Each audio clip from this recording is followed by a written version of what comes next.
But no, philosophy is good. The most annoying thing about philosophy is that people like to talk to you about philosophy, even if they haven't studied it themselves.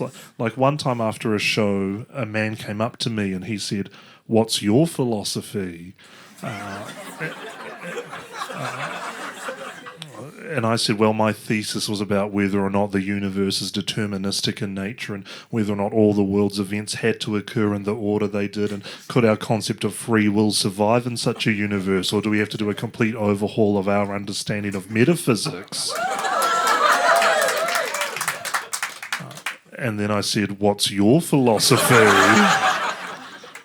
And he said, don't sweat the small stuff. And I was like, no, they didn't teach us anything practical like that. No, when you said philosophy, I didn't realise you meant the kind that could be sung about by an animated warthog and meerkat.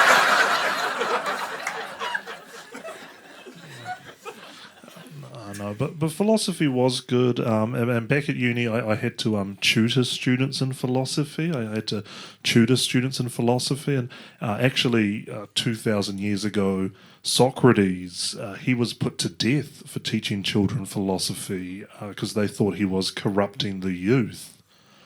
So I'm a bit of a bad boy.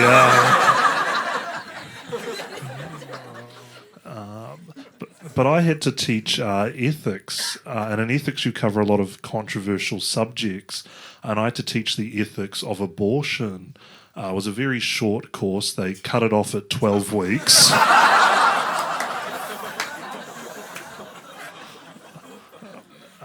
But we had an in-class test, and a woman in her essay, she wrote, "Is abortion ever justified?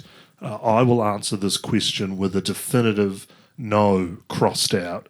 Yes, crossed out. No, crossed out. Yes, crossed out. No." And I was like, are you sure you want to be anti-abortion? Because you seem prone to making mistakes.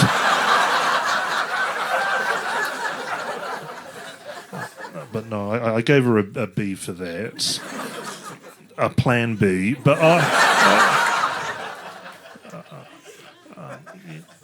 but philosophy was good. They asked us a lot of tough ethical questions. Like they asked me, would you ever steal a loaf of bread to feed your family? And I said yes. And they were like, good, because you're a philosophy major.